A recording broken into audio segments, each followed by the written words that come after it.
மகா பேசமுள்ள பிதாவே, இந்த மகத்துவமான அந்த மதிய வேலைக்காக தகப்பனே எங்களை மீண்டுமாக உம்முடைய கரத்திலே தாழ்த்துறோம். ஆம் கதாவே, உம்முடைய கிருபையினாலே மீண்டுமாக உம்முடைய சமூகத்திலே வரும்படியான ஒரு ஸ்லாக்கியத்தை நீர் மீண்டும் எங்களுக்கு கொடுத்த கிருபைக்காக உமக்கு ஸ்தோத்திரம். ஆம் கதாவே, இந்த நாளிலே எங்களை தாழ்த்தி ஆண்டவரே வாசத்தோடு உம்முடைய சமூகத்திலே இம்மடி நேரமாக உம்மை மகிமைப்படுத்தி துதித்து ஆண்டவரே எங்கள் ஒவ்வொரு குடும்பங்களுக்காக ஆண்டவரே நாங்கள் செபிக்கவும் எங்கள் விண்ணப்பங்களை உம்முடைய சமூகத்துக்கு முன்பாக நாங்கள் வைக்கவும் நீர் ஏற்படுத்தின இந்த நேரத்துக்காக உமக்கு ஸ்தோத்திரம். ஆம் கதாவே, இந்த நாளை எங்களுக்கு தந்த தேவன், நிச்சயமாக நாங்கள் விசுவாசத்தினாலே எதை கேட்கிறோமோ அதை பெற்றுக்கொண்டோம் என்று நாங்கள் விசுவாசிக்கிறோம். அதனாலே நிச்சயமாய் இந்த சமூகத்திலே அப்படிப்பட்டதான இருதயத்தோடு வந்த ஒவ்வொருவரை நீர் காண்கிற தேவன், நிச்சயமாய் அவனவனுக்கான பதிலை நீர் கொடுக்கிற தேவனாயிருக்கிறபடினால் நிச்சயமாய் முடிவுண்டு. உன் நம்பிக்கை வீண் போகாது என்று சொன்னது போல இந்த நாளிலே நீர் கொடுக்க போற உடைய மேலான இந்த கிருபைக்காக உமக்கு ஸ்தோத்திரம். ஆம் கதாவே, இந்த நாளிலே திறக்க போற வார்த்தை ஆசீர்வதியும். அந்த வார்த்தையிலே நீர் மகிமைப்படும். அந்த வார்த்தையை கொண்டு நீர் எங்களோடு பேசும். ஆண்டவரே, பேசுகிற உதடுகளையும் கேட்கிற செவிகளை நீர் ஆசீர்வதித்து வழி நடத்தும். வந்த ஒவ்வொரு இருதயங்களையும் உம்முடைய கரத்தில் ஒப்பு கொடுக்கிறோம். வராத ஒவ்வொருவோடு உம்முடைய இரக்கம் கூட இருக்கட்டும். இனிமேல் செய்தியை கேட்க போற ஒவ்வொருவரையும் நீர் ஆசீர்வதியும். இந்த வாச நாளுக்கு கதாவே இந்த வார்த்தையான பிரயோஜனமாய் இருந்து அதை அவர்கள் பெற்றுக்கொண்டு கதாவே நீர் வார்த்தையை அனுப்பி குணமாக்குற தேவன், வார்த்தையை அனுப்பி நீர் ரட்சிக்கிற தேவனாயிருக்கிறபடினால் ஆண்டவரே, மனிதனால் அல்ல, அந்த வார்த்தை ஒன்றே ஜீவனாயிருக்கிறபடினால் கதாவே அந்த வார்த்தை அவருடைய இருதயங்களோடு பேச நீர் கிருபை செய்யும். வந்த ஒவ்வொருவரை ஆசீர்வதியும். யாவையும் உடைய கரத்திலே தாழ்த்தி இயேசு கிறிஸ்துவின் நாமத்தில் கேட்கிறோம். ஆமேன், ஆமேன். நாங்கள் நின்ற வண்ணமாகவே நாங்கள் 2 அதிகாரங்களை நாங்கள் வாசிக்க போறோம். அதிலே முதலாவதாக யோபு 14:14 நாங்கள் வாசிக்க போறோம். யோபு அதிகாரம் 14:14. அடுத்ததாக ரோமர் 12ஆம் அதிகாரம் 2ஆம் வசனத்தை நாங்கள் வாசிக்க போறோம். அதனாலே அதுக்கு முன்பாக நான் வாசிக்கிறேன். நாங்கள் யோபு 14:14 நாங்கள் வாசிப்போம். நான் வாசிக்கிறேன். பழைய ஏற்பாடு 645வது பக்கம். மனுஷன் செத்தப்பின் பிழைப்பானோ? எனக்கு மாறுதல் எப்பொழுது வரும் என்று எனக்கு குறிக்கப்பட்ட போராட்டத்தின் நாளெல்லாம் நான் காத்திருக்கிறேன். என்னை கூப்பிடும், அப்பொழுது நான் உமக்கு உத்தரவு சொல்லுவேன். உமது கைகளின் கிரியையின் மேல் விருப்பம் வைப்பீராக. ஆமென். நாங்கள் இன்னொரு வேத பகுதி ரோமர் 12:2ஆம் வசனத்தை, நீங்கள் இந்த பிரபஞ்சத்திற்கு ஒத்த வேஷம் தெரியாமல் தேவனுடைய நன்மையும் பிரியமும் பரிபூரணமான சித்தம் இன்னதென்று பகுத்தறியத்தக்கதாக உங்கள் மனம் புதிதாகிறதினாலே மறுரூபமாகுங்கள். வாசிங்க சிங்களத்தில்.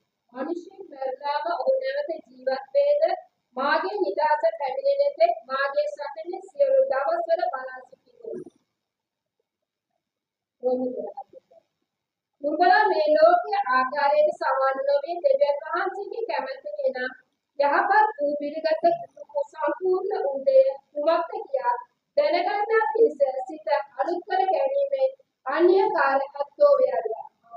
ஆமென். யாவரும் அமர்ந்திருங்கள். கர்த்தருடைய பரிசுத்த நாமம் மகிமைப்படுவதாக. வார்த்தையை அவதானிங்க. வார்த்தை தான் உங்களை விடுதலையாக்க முடியும். ஆமென். பாருங்க, மனுஷன் செத்த பின் பிழைப்பானோ?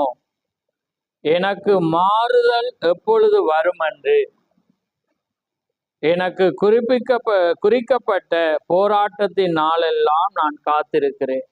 புரிஞ்சிட்டாங்களுக்கு? அதாவது எனக்கு மாறுதல் எப்பொழுது வரும் என்று எனக்கு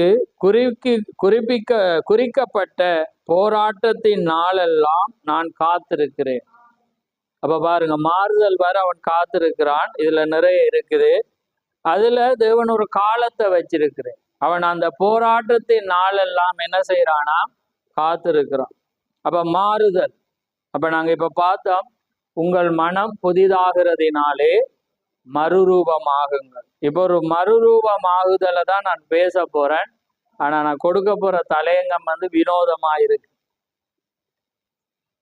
அது ஒரு ஆழமானது, வினோதமாக இருக்கும். ஆனா கவனிச்சிங்கன்னா ஒரு ஆசீர்வாதமா இருக்கு. நான் வைக்க போற தலையங்கம் ஏர்மோன் மலை அல்லது கோலான் குன்று. என்ன தலையங்க? ஏர்மோன் மலை, கோலான் குன்று. அந்த மலைக்கு எப்படி மாறுதல் வந்தது? இப்ப உங்களோட வாழ்க்கையில இப்படி ஒரு மாறுதல் வரப்போகுது. யோபுடைய வாழ்க்கையில இப்படி ஒரு மாறுதல் ஏற்பட்டது என்பதை நாங்க பார்க்க போறோம். ஆமென். கர்த்தருக்கு சித்தமானால் பார்க்க. அப்ப பாருங்கள், நாங்க உபவாச நாள்ல நாங்க ஒவ்வொருவரும் ஒவ்வொரு தேவைக்காக நாங்க வருவோம். எங்களோட வாழ்க்கையில தேவையில்லாத மனிதன் இல்லை. எல்லாருக்கும் ஒரு தேவை உண்டு. ஒருவேளை அவன் எல்லாத்திலேயும் நல்லதா இருந்தா கூட அவன் ஆத்துமாவை அவன் இழக்கப்பட்ட நிலையில இருந்தா அதை விட ஒரு பரிதாபம் இல்லை. ஆமே. அப்ப ஒவ்வொரு மனிதன், ஒருவனுக்கு வியாதி இருக்கும், ஒருவருக்கு பலவீனம் இருக்கும், ஒருவருக்கு பல கஷ்டங்கள் இருக்கும், சில பேருக்கு ஆத்துமா மரிச்சிருக்கு. ஆமே. அப்ப இந்த நாள்ல எங்களோட வாழ்க்கையில மாறுதல் ஏற்படணுமெண்டா அவரால் மாத்திரம்தான் முடியும். அப்ப அந்த மாறுதல் ஏற்பட வேண்டுமென்றா நாங்க தேவனுடைய வார்த்தைக்கு தான் எங்களை திருப்ப முடியும். ஆமேன். ஏனென்றா அவர் சர்வ வல்லமுள்ள தேவன். ஆனா அவருக்கு செய்ய ஆக்கள் வேணும். யார் வேணும்? ஜனம் வேணும். வாசிங்க. அப்படி என்ன ஒரு வாசிச்சுட்டு போவோம். ஏசாயா 43 எடுங்க வாங்க.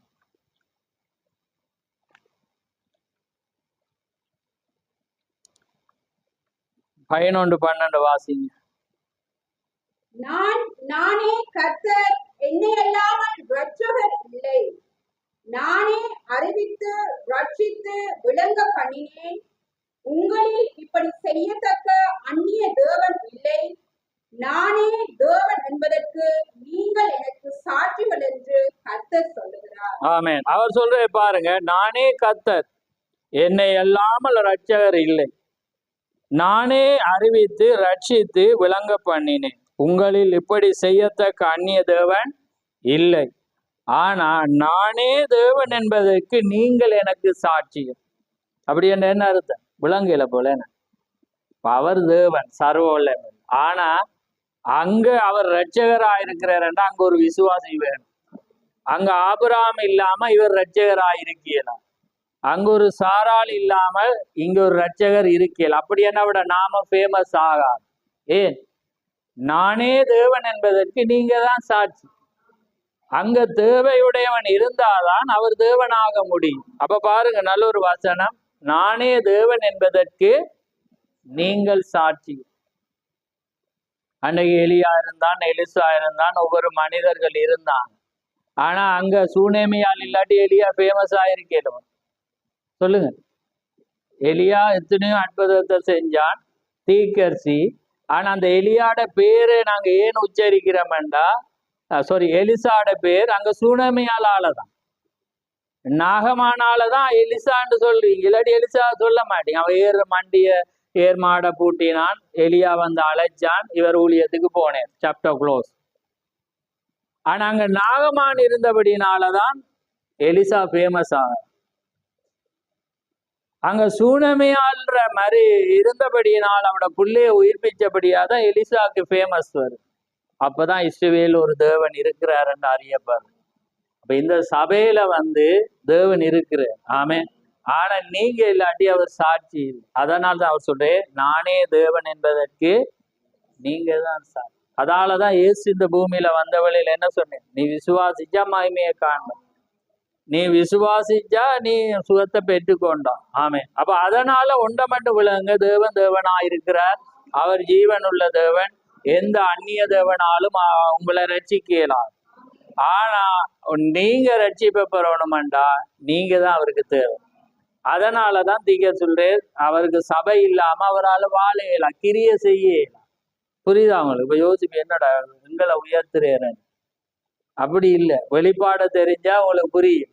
ஏன்னா தேவன் பாருங்க, அன்றைக்கு ஆதியில ஆதாம உண்டாக்கி சிருஷ்டிப்பெல்லாம் அழகாக உண்டாக்கினால ஏவாள் வராம என்ன வரையலாது, ஏதேன் பூரணமாகாது. அப்பதான் என்ன சரி, ஏதேனை கொண்டு வர, ஏதேன் வந்தா ஏவாள் வாரா, ஏவாள் வந்தாதான் புல்லவர்.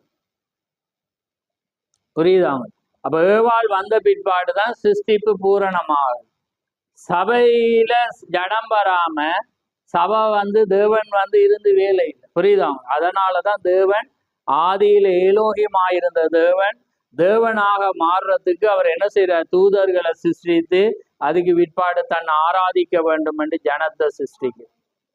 அப்பதான் அங்க பூரணமாகும். அதே போலதான் இன்றைக்கு நானும் நீங்க தான் இன்றைக்கு சாட்சிகளா இருக்கிறோம். அவர் இரட்சகர், அவரை போல தேவன் இல்லை, அவர் வல்லமை உள்ளவர். ஆனா அவர் செய்து காட்ட ஒருவர் வேணும். அந்த செய்து காட்டதான் ஒருவர் இங்க தேவையாயிருக்கு. அப்பதான் தேவன் இங்க இருக்கிறார் என்று தெரியும். அப்பதான் இன்னொருவன் தேடி வரும். அப்ப அதுக்கு அங்க தேவன் இருக்கிறார். ஆனா அங்க யாராவது இருந்தாதான் அந்த ஊழியமானது என்ன செய்யப்படும், தேவன் உயர்ந்தவர், அவர் இன்னும் இருக்கிறார் என்று தெரியும். அதனாலதான் வேதத்தில் எத்தனையோ பேர் இருந்தாலும் ஒரு சில பேருடைய சாட்சி இருந்தது, அது அகோரமாயிருந்தது. அகோரமா என்பதை விட அது யாராலையும் செய்ய முடியாததாயிருந்தது. அப்படி செய்ய முடியாத ஒரு விசுவாசத்தை தான் தேவன் எதிர்பார்க்கிறேன். ஆமென். அதுதான் தேவனுடைய காரியமாயிருக்கிறது. அப்ப அதனால நான் எப்படி பேசுறேன்னு தெரியாம இருங்க, இதையும் பேசுறேன் ஓலானுக்கும் வரும். ஆமென். அதனால கத்தத்தாம் உதவி செய்யணும். ஆனா இதை பேசினா செய்தி போயிடும். ஆனா இது ஒரு ரகசியமா இருக்கிறபடினால பேசும். ரைட். எப்பயாவது இந்த கோலன் குன்றை பற்றி பார்த்துருக்கிறீங்க? இப்ப ஃபேமஸ் ஆன ஒரு காரியம், கடந்த ஒரு நினைக்கிற ஏறக்குறைய ஒரு 4-5 மாதங்களுக்கு முன்பாக கோலன் குன்று வந்துச்சு. அப்ப அதுல அடிப்படைக்குள்ள நான் அதை சிந்திச்சேன்னா வேதத்தோட பார்க்கணும்னு பார்த்தேன்னா, ஆனா யாருமே சொன்ன மாதிரியும் இல்லை, சக்சஸ் ஆகும் அது இல்லை. ஆனா இப்ப கடைசியாக சிரியாவில ஏற்பட்ட இந்த ஆட்சி மாற்றத்துக்கு பிற்பாடு பார்த்தீங்கன்னா, இன்னைக்கு தீவிரவாதி, அதாவது என்ன சொல்றது, அவங்கள என்ன சொல்றது, அதாவது இராணுவத்துக்கு எதிரானது என்ன சொல்லுவாங்க, போராளிகள். ரைட். போராளிகள் இன்னைக்கு சிரியாவை கைப்பற்றிட்டாங்க. கைப்பற்றின கணமே இஸ்ரேல் சரமரியா சிரியாவுக்குள்ள புகுந்து தாக்குதல் நடந்துச்சு. அங்கால பார்த்தீங்கன்னா அமெரிக்கா இறங்கி சிரியாவுக்குள்ள அடி நடக்குது. அவங்களுடைய ஜனாதிபதி ஓட்டம் எடுத்து ரஷ்யாவுக்குள்ள தப்பி போனார். ரஷ்யா அவருக்கு ஒரு புகலிடத்தை குறிப்பிட்டு. ஆனா இங்க பாத்தீங்கன்னா இந்த இஸ்ரேல் ஆனது சிரியாவுக்குள்ள புகுந்து கோலன் குண்டை அப்படியே அவங்களோட கட்டுப்பாட்டுக்குள்ள அதுல போட்டிருந்தாங்க. நான் வேணுமென்று அதை அனுப்பி விடுறேன். எந்த வித ஆர்ப்பாட்டமும் இன்றி, எந்த வித ரத்தமும் இன்றி அந்த கோலன் குன்றை ஈஸியா கைப்பற்றினாங்க. அப்ப ஏன் இவங்க இத கைப்பற்றினாங்கன்னு பார்க்கக்குள்ள பாத்தீங்கன்னா, இது தேவனால கொடுக்கப்பட்ட தேசமாயிருக்கிறது அந்த கோலன் குன்று. அப்ப அந்த கோலன் குன்று ஒரு காலத்துல இஸ்ரவேலிடம் இருந்து இயேசு கிறிஸ்து அங்கே மரித்து இஸ்ரவேல் அங்கே கடந்து போய் மீண்டுமாக வரக்குள்ள 6 நாள் யுத்தத்துல இந்த கோலன் குன்றை அவங்க கைப்பற்றினாங்க. செய்தியை மறந்துடாதீங்க. செய்தியுடைய தலையங்கம் மாறுதல், மறுரூபமாகுது. இந்த மலைக்கு எப்படி ஒரு மறுரூபமாகுதல் நடந்தது, அது ஒரு சாதாரண மலை. இன்றைக்கு நீங்க யூடியூபிய தட்டி பார்க்கலாம். ஆனா அந்த பேரை நாங்க சொல்ல அங்க காரணம் என்னண்டா, அங்க ஒரு புதுமை நடந்திருக்கு. அதாலதான் தீக்கர் சொல்ல மலையின் மேல் உள்ள கவர்ச்சியன். அந்த ஒலிவ மலைக்கு ஏன் கவர்ச்சி ஏற்பட்டதண்டா, அங்க ஆண்டவராகிய இயேசு கிறிஸ்து இறங்கினபடினான். அன்னைக்கு சீனாய் மலை ஏன் கவர்ச்சி ஆனதென்றால், அங்கே மோசே 10 கடலை பெற்றுக்கொள்ளும் போது ஆதி தேவன் அங்கே இறங்கினபடினான். ஏன் இன்றைக்கு சன்சைட் மவுண்டன் ஃபேமஸ் ஆகி எங்களோட வாயில சன்சைட் மவுண்டன் என்று உச்சரிக்கப்படுதுண்டா, தேவன் அந்த மலையின் மேல இறங்கினபடியினால். யாரை சந்திக்க? வில்லியம் மரியம் பிரணாம சந்திக்க தேவன் இறங்கினபடினால். ஏன் இன்றைக்கு தேவன் 7 மலைகளை தெரிந்து கொண்டு வில்லியம் மரியம் பிரணாம் என்று தேவன் ஏன் எழுதி அந்த மலையில பிரணாமுடைய முகம் போலவே அந்த மலையை இந்த பூமியில இன்னுமே வச்சிருக்கிறாரண்டா தேவன் ஜீவனுள்ளவராயிரும். தன்னை தீர்க்கதரிசியோட முகத்தை ஒரு மலைக்கு தேவன் உருவமாகவே வச்சிருக்கிறார். எத்தனை பேருக்கு தெரியும்? அந்த 7 மலையும் சேர்த்து பார்த்துதான் தொடரான மலையில ஒரு மலையில பிரணாமுடைய முகம் அப்படியே தேவன் வடிவமைச்சு வச்சிருக்கிறார். தேவன் சொன்ன இந்த மலையை நோக்கி பாரு. ஆமே. தேவன் அந்த அடையாளமாக இந்த பூமியில அந்த மலையை வச்சிருந்தார். ஆமேன். அதனாலதான் ஒவ்வொரு தீர்க்கதரிசிகளும் அந்த மலைக்கு போனாங்க. மலையில தேவன் அவங்கள சந்திச்சு. ஆமே. ரைட். இப்ப நாங்க அந்த ஹோலன் குன்றுக்கு வரோம். அப்ப இந்த ஹோலன் குன்றை பாத்தீங்கன்னா சரமரியா அவங்க என்ன செஞ்சாங்க? வளைச்சிட்டாங்க. 6 நாள் யுத்தத்துல பாத்தீங்கன்னா இவங்களுக்கு ஒரு தேசம் ஐநா சபையினாலே கொடுக்கப்பட்டிருந்தது.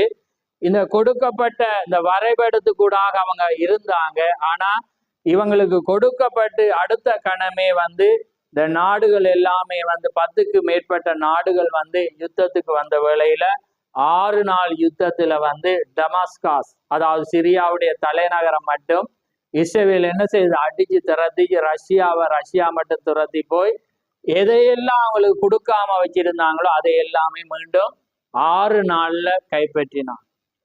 எப்ப நாடு சுதந்திரம் கொடுத்து அதுக்கு பிற்பாடு, அதுக்கு பிறகு 77ல தான் நான் இப்ப சொல்றேன், 73 அன்னைக்கு. ரைட். அப்ப அந்த காரியத்துல பாருங்க, கைப்பற்றின பிற்பாடு மீண்டுமாக ஐநாவுல உடன்படிக்கை ஒன்று ஏற்படுத்தப்பட்டு சிரியா வைத்திருக்கிற இந்த ஹோலன் குண்டை நீங்க மீண்டுமாக கொடுக்கணும் என்று இஸ்ரவேலுக்கு பரிந்துரைக்கப்பட்ட பிற்பாடு இஸ்ரவேல் அதை திரும்பமாக ஹோலன் குன்ற சிரியாவிடம் கொடுத்தோன்னு அந்த கைச்சாத்துட்டு நிஜமாய். ஆனா இங்க ஒரு புரட்சி ஏற்பட்டு என்னப்பட போராளிகள் சடுதியாக எத்தனை 15 வருட கால போராட்டத்துக்கு பிற்பாடு இந்த தேசத்தை கைப்பற்றி இருக்கிறாங்க போராளி. ஆனா அந்த அந்த ஓடிப்போன ஜனாதிபதி 50 வருட குடும்ப ஆட்சி ஏற்பட்டு இருந்து. இலங்கையில போல மஹிந்த ராஜபக்சேயுடைய ஆட்சியை எப்படி ஜனங்கள் உடைச்சாங்களோ அதே போல 50 வருட காலமாக இருந்த அந்த குடும்ப ஆட்சியை போராளிகள் கைப்பற்றி இராணுவத்தை அவங்களோட போராளிகள் எல்லாத்தையும் கைப்பற்றி அதிகாரத்தை செய்யற கணத்திலே இஸ்ரவேல் ஊடுருவி பிளைட்னால ஊடுருவி, இராணுவம் ஊடுருவி, இங்க அமெரிக்கா ஊடுருவி, அமெரிக்கா ஒரு சைட்ட இராணுவத்தை மேய்ஞ்சி தள்ளுது. இங்கால இஸ்ரேல் இராணுவ தளபாடங்களை எல்லாம் மேய்ஞ்சி தள்ளி ரத்தமும் ஆர்ப்பாட்டம் இல்லாம அதை அப்படியே கைப்பற்றிட்டான். அப்ப ஏன் இதுக்கு பின்னால ஒரு காரணம் இருக்க வேண்டும் நான் உடனே பார்த்துட்டேன். இவங்க அப்படி என்று நான் வேதத்துக்குள்ளாக போகல. ஏர்மோன் மலை தான் ஹோலன் குன்று என்று அழைக்கப்படும். அந்த ஏர்மோன் மலை தான் ஆண்டவராகிய இயேசு கிறிஸ்து மத்தேயு 17ஆம் அதிகாரத்துல மறுரூபமான மலை விடுவானா அவன் அதை விடுவானா. அதை இல்லாம அவங்களுக்கு என்ன செய்யல, தேசம் பூரணமாகாது. அப்ப பாருங்க எவ்வளவு பெரிய சரித்திரம். இதை யாரும் சொல்லித்தர எங்களுக்கு இல்லை. ஆனா இந்த மெசேஜில் உள்ள தேவனால பரிசுத்தாவியை பெற்றிருந்தா மாத்திரம்தான் இதை ஆராய்வாங்க. ஆமே. அதனாலதான் நாங்க பார்க்கும்போது அது ஒரு ஆச்சரியமா இருந்தது. அப்ப பாருங்க இந்த ஏர்மோன் மலையை குறித்து 15 இடத்துல நாங்க வேதத்துல வாசிக்கலாம். இந்த யோசுவா அதை கைப்பற்றி ஜனங்களுக்கு கொடுத்தா இது போர்டர். இது 9000 அடி உயரமான 9200 சொச்சம் அடி உயரமான மலை. அது வேதாகமம் ரீதியாகவும் புகழ் வாய்ந்த ஒரு இடம். ஏனென்றா தேவன் அங்க மறுரூபமாகினார். இஸ்ரவேல் ஜனங்களுடைய சரித்திரம் அங்க எழுதப்பட்டிருந்தது. ஆனா நீங்க 17ஆம் அதிகாரத்துல பாத்தீங்கன்னா உயர்ந்த மலையில தான் இருக்கு. இந்த பழைய ஏற்பாட்டினுடைய ஏர்மோன் மலை தான் அது என சரித்திரம் அங்கே சாட்சி பெறுகிறது. அப்ப நான் உடனே பாத்தீங்கன்னா பெஞ்சமின் நெத்தனியாகு அந்த இடத்துக்கே போய் ஒரு ஸ்பீச் ஒன்று கொடுக்குது. அப்ப ஏனண்டா அவங்க சொல்றாங்க அந்த உடன்படிக்கை ரத்தாயிட்டு இனி இந்த இடத்த நாங்க யாருக்குமே கொடுக்க மாட்டோம். ஏனண்டா இது தேவனுடைய பரிசுத்த இடம், அதுதான் எல்லையா இருக்கிறது. அது இஸ்ரவேலுக்கு இராணுவ ரீதியாக மிக உயர்ந்தது என்றால் அந்த இடத்துல இருந்து அவங்க எல்லா தேசத்தையும் கண்காணிக்கலாம். அவங்க லெபனானை கண்காணிக்கலாம், ஜோர்தானை கண்காணிக்கலாம், சிரியாவை கண்காணிக்கலாம், சவுதியை மேலே இருந்தே பார்க்கலாம். நீங்க வேதத்துல பாத்தீங்கன்னா தேவன் மோசைய ஒரு மலையில கொண்டு போய், அந்த மலையுடைய பேரை மறந்துட்ட, மலையில இருந்து அந்த எங்க காட்டுற கானானை பார்க்க சொல்ற, கானான்ல எல்லாமே தெரியும். அந்த கானானை பார்த்துதான் அவன் இந்த இடம், இந்த காரியம், இங்க எல்லாமே பார்த்துதான் எழுதுறான். அததான் யோசுவா பரிசுத்த ஆவியினால அவங்களுக்கு பங்கு கொடுக்குறான் பாருங்க. அப்ப அந்த மலையில் இருந்து அங்க பாக்குற வேளையில எல்லாமே தெரிஞ்சு. அப்ப இப்ப சரித்திரக்காரரும் இப்ப ஆய்வாளர்களும் என்ன சொல்றாங்கன்னா, இது இஸ்ரவேலுக்கு பெரிய கிஃப்ட். ஏன்னா ராடாரை கொண்டு போய் அங்க மாட்டி விட்டாண்ட இஸ்ரேலுக்குள்ளால எதுவுமே நெருங்க இயலாம். அப்ப அதனால பாருங்க, ரத்தமும் இல்லாம ஆர்ப்பாட்டம் இல்லாம இலகுவாக அடிச்சு பிடிச்சி, அவங்க அடிச்சு பிடிச்சு என்பதை விட அவங்க டக்குன்னு இராணுவத்தை இறக்கி வளைச்சிட்டாங்க. போராளிகள் இவங்களோட ஃபைட் பண்ண மாட்டாங்க. அவங்க சொல்லிட்டாங்க, யாராவது எங்களோட போராட வெளிக்கிட்டீங்கண்டா சரித்திரத்துல உங்களோட பேரே இல்லாம அந்த அடி அடிப்போம் என்று அவங்க பெஞ்சமின் அந்த இடத்துல நின்று அறிக்கை விட்டு. இப்ப பாருங்க எப்படிப்பட்ட ஒரு காரியத்துல நாங்க இருக்கிறோம் பாருங்க. தேவாதி தேவனுடைய அந்த வார்த்தையானது அங்கே நிறைவேறி கொண்டிருக்கிற ஒரு காலத்துல நாங்க ஜீவித்து கொண்டிருக்கிறோம் பாருங்க. ஏர்மோன் மலை ஒரு பாடலும் இருக்கேன், ஏர்மோன் மலையின் மேலும் என ஒரு பாட்டு ஒன்று இருக்கு. அப்ப நான் உடனே டக்கண்டு நான் என்ன செஞ்சேன், வேதத்துக்குள்ள போய் தான் டக்கண்டு ஆராய்ஞ்சிட்டு டக்கண்டு சரித்திரத்துக்கு பாக்குற வேளையில அங்க எல்லாமே வருது. அப்ப உடனே பாத்தீங்கன்னா இதே இவங்க கோலன் குண்டன்ட்டே இருக்கிறாங்க என்று பார்க்கக்குள்ள அதுதான் அது என்பது அங்க என்ன செய்யப்படுது, சரித்திரமாக மாற்றப்படுது. அப்ப பாருங்க, அதனாலதான் இப்ப இன்னைக்கு அந்த மலையை வச்சு எடுத்து அது வேற மாதிரி கொண்டு போகணும். ஆனா அந்த மலை சாதாரண மலை, அந்த மலையை உயர்ந்த நிலைக்கு கொண்டு வந்தது தேவாதி தேவன் இறங்கினபடினான் மாறுதல் ஏற்பட்டது. ஆமேன். அங்க இயேசு கிறிஸ்து மறுரூவ மலையில அதாவது அது மறுரூவ மலை என்று எழுதப்படையில, நாங்க ஆனா மறுரூவ மலைன்னு தான் சொல்லுவேன். நான் இன்றைக்குதான் போய் அதை திரும்ப பாத்தீங்கன்னா உயர்ந்த மலைன்னு தான் இருக்கு. அப்ப ஏன் நாங்க அங்க சொல்றோம்டா, அவர் மறுரூவம் ஆனபடினால மறுரூவ மலை என்று அழைக்கப்படுது. ஆனா அந்த மலை ஏர்மோன் மலை. அப்ப ஆனா அவர் மறுரூவம் ஆயின பிறகு அது மறுரூவ மலை என்றே அழைக்கப்பட்டு வருது. அதனாலதான் அங்க சரித்திரம் மறையுது. ஆனா இன்னைக்கு நாங்க கழுகா இருக்கிறபடினால தேவன் உயர்ந்த இடத்துக்கு கொண்டு போயிட்டு, இன்னைக்கு எப்படி மாமிசமான இஸ்ரவேல் உயர்ந்த 9,000 அடி உயர்வான இடத்துக்கு போயிட்டான். இப்ப அங்க இருந்து இப்படி பார்த்தா காணும். அதே போலதான் தேவன் இன்றைக்கு எங்களை உயரமான இடத்துல கொண்டு வந்திருக்கிறேன். கழுகுக்கு ஒப்பான அந்த உயரத்தினுடைய கண்களை தேவன் தந்திருக்கிறேன். இன்னைக்கு நாங்க கழுகு ஆயிருக்கு, ஆனா நாங்க சாதாரணமானவங்க. ஆனா தேவன் எங்களை அவர் இறங்கினபடினால தேவன் எங்களை கழுகாக மாற்றினார். அப்ப இன்றைக்கு நாங்க அதை மாறுதல். அப்ப யோபு என்ன சொல்றான்டா பாருங்க, யோபு சொல்றான், மனுஷன் செத்த பின் பிழைப்பானோ, எனக்கு மாறுதல் எப்பொழுது வருமென்று, அவனுக்கு மாறுதல் எப்பொழுது வருமென்று எனக்கு குறிக்கப்பட்ட போராட்டத்தின் நாளெல்லாம் நான் காத்திருக்கிறேன். அப்ப பாருங்க, ஒரு மனிதனுக்கு போராட்டத்துக்கு ஒரு நாள் இருக்கு. அப்ப அந்த தன்னுடைய அந்த போராட்டத்தின் நாளெல்லாம் அவன் என்ன செய்யறானா, காத்திருக்கிறான். அவனுக்கு தெரியும் எனக்கு மாறுதல் ஏற்படும், எனக்கு நிச்சயமா என்ற சரீரம் மாறும், தேவன் என்னை உயிர்ப்பிப்பார், அந்நிய கண்கள் அல்ல என் கண்களினாலே நான் அவரை காண்பேன், என் தோல் முதலானவைகள் அழுகி போனாலும் என் சொந்த மாமிசத்தில் இருந்து நான் அவரை காப்பேன். அப்ப பாருங்க, அதே போலதான் என்னுடைய வாழ்க்கையிலும் உங்களுடைய வாழ்க்கையிலும் ஒரு மாறுதல் காலம் இருக்கிறது.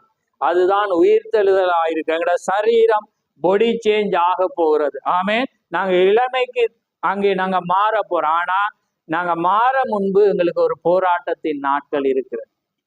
என்ன இருக்கிறது?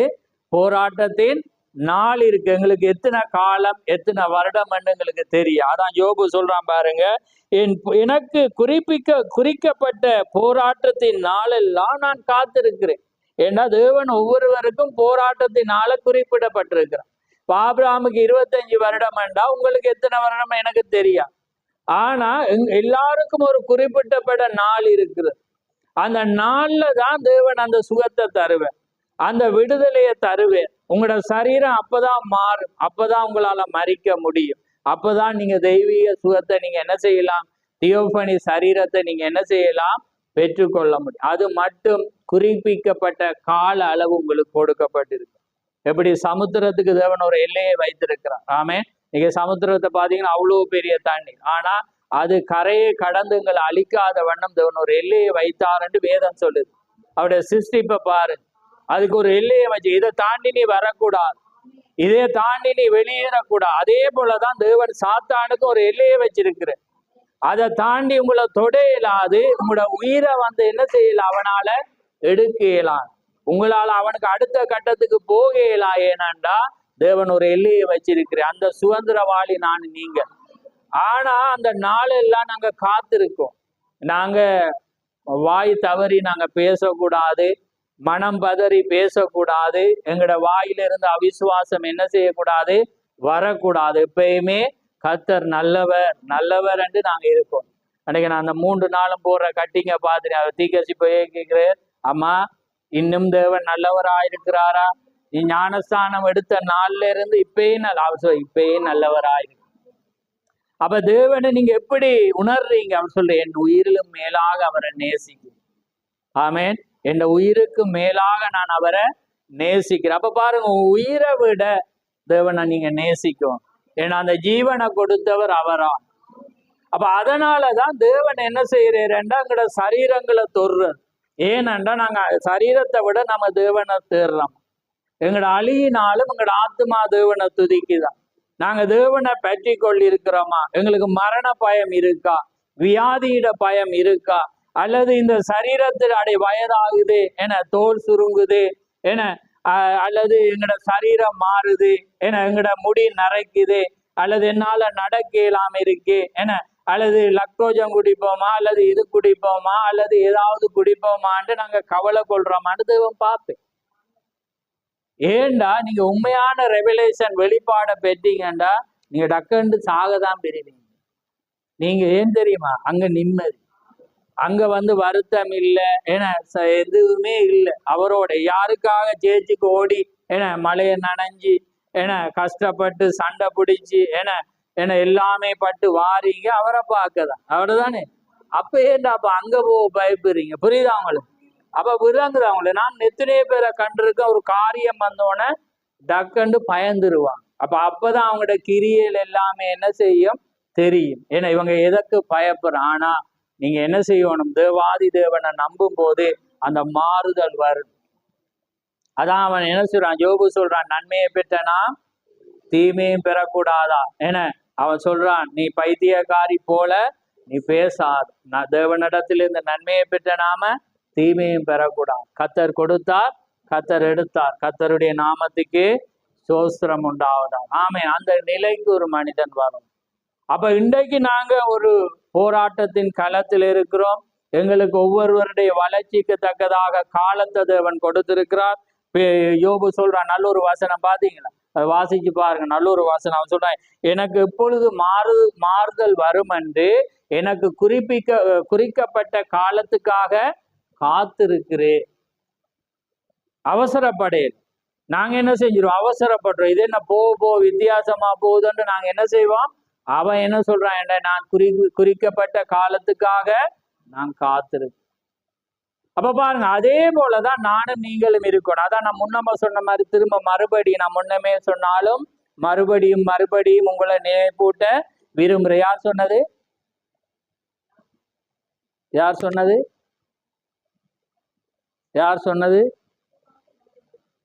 என்ன வரையில யார் சொன்னது? நான் எத்தனையோ தரம் எடுக்கிறேன். நான் முன்னமே சொன்னாலும் உங்களை மறுபடியும் மறுபடியும் நினைப்பூட்ட விரும்புகிறேன். யாரு? யூதா. யூதா யாரு? வெளிப்படுத்தல முன்னாடியாரன், இயேசுடைய சகோதரன். ஏன்னா அதாவது அம்மாட வயிற்றுல பிறந்த ஒரு சகோதரன் தான் சொல்றேன். நான் முன்னமே உங்களுக்கு சொன்னாலும் மறுபடியும் மறுபடியும் உங்களுக்கு நினைப்பூட்ட விரும்ப இந்த மெத்தட்டையா அதே மாதிரி முன்னமே சொன்னாலும் நான் மீண்டும் நினைப்பூட்ட விரும்புறேன்னு நிறைய பேர் சொல்லியிருக்கலாம் ஏன்னா. ஆனா நான் சொன்ன மெத்தட்டை நான் முன்னமே சொன்னாலும் மறுபடியும் மறுபடியும் உங்களுக்கு நினைப்பூட்ட விரும்புகிறேன் என்று சொல்லி அவன் தேவனை கொண்டு வர்ற வருகையை கொண்டு வர. அப்ப பாருங்க, ஆனா மீண்டும் சொல்றேன் என்னண்டா, தேவன் இரட்சகர் என்பதற்கு நீங்க சாட்சி, நானே கர்த்தர் என்பதற்கு நீங்கள் சாட்சியலாயிரும்.